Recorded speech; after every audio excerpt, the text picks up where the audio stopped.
জুলাই গণঅভ্যুত্থানের পর থেকে নতুন রাজনৈতিক দল গঠনে বৈষম্য বিরোধী ছাত্র আন্দোলন ও জাতীয় নাগরিক কমিটিকে নিয়ে সামাজিক যোগাযোগ মাধ্যম সহ বিভিন্ন মহলে তৈরি হয় আগ্রহ, আলোচনা ও সমালোচনা।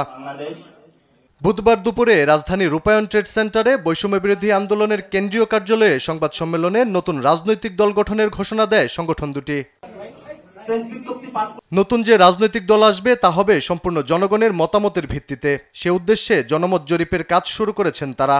বাংলাদেশের অফলাইনে 1 লক্ষ মানুষের কাছে যাব, যেখানে বিভিন্ন শ্রেণী পেশার মানুষ থাকবেন এবং যারা টেক সেভি রয়েছেন, সোশ্যাল মিডিয়াতে রয়েছেন, টেকনোলজিতে রয়েছেন, তাদের কাছেও 1 লক্ষ মানুষের কাছে আমরা যাব এবং তাদের থেকে মতামত অংশগ্রহণের মধ্য দিয়ে যাতে বাংলাদেশে কোনো মার্জিনালাইজড কোনো দল না হয়, কোনো এলিট ক্লাসের দল না হয়, জনসাধারণ যেভাবে গণ অভ্যুত্থানে অংশগ্রহণ করেছিল সবার মতামতের ভিত্তিতে একটি সুন্দর রাজনৈতিক দল যে আকাঙ্ক্ষার ছিল, 5 তারিখে মানুষ রাজপথে নেমে এসেছিল, তাদের সেই আকাঙ্ক্ষার ভিত্তিতে আমরা একটি সুন্দর রাজনৈতিক দল মানুষকে উপহার দেওয়ার জন্য এই ক্যাম্পেইন চালু করেছি।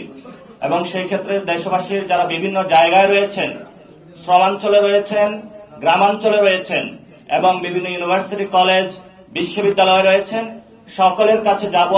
আপনারা আপনাদের মতামতগুলো জানাবেন এবং সেখানে আমরা সুন্দর 2টি অপশন আপনাদের জন্য রেখেছি। আমরা যে কোশ্চেন পেপারটা রেডি করেছি সেখানে বলেছি যে আমাদের দলের নাম কি হতে পারে, আপনাদের জানানো এবং আপনাদের মতামতের ভিত্তিতেই ছাত্রদের উদ্যোগে যে দলটি গঠন হবে সেই দলের নাম আমরা নির্ধারণ করবে এবং দলের মার্কা কি হতে পারে সেটাও আপনারা কোশ্চেনিয়ারের মধ্যে উত্তর দিবেন এবং জনগণের যে ভয়েসটা আছে সেটা নিয়ে আমরা আমাদের ভবিষ্যৎ যে রূপরেখা বা রাজনৈতিক দল সেখানে অংশগ্রহণে সেই মার্কাটা কিভাবে সুযোগ রাখা যায় সেটাও নিশ্চিত করব। প্রশ্নের জবাবে তিনি বলেন, যদি সরকারের কোনো উপদেষ্টা বা কর্মকর্তা দলে আসতে চায় তাহলে অবশ্যই পদত্যাগ করে আসতে হবে। রাজনৈতিক দল কোনো সরকারের সাথে কোনো এটা সম্পর্কিত নাই এবং এটা বরাবরই বলে থাকি এবং যে সকল রাজনৈতিক দল এই বিষয়ে একটা ভয়ের মধ্যে রয়েছেন বা নিছক জনগণকে বিভ্রান্ত করার প্রচেষ্টা চালাচ্ছেন, আমরা এইসব কুতর্কের মধ্যে যেতে চাই না। আর বৈষম্য বিরোধী ছাত্র আন্দোলনের আহ্বায়ক বলেন, 71-এর পর মানুষের আশা আকাঙ্ক্ষা পূরণে রাজনৈতিক ব্যর্থতা দূর করবে তাদের নতুন দল।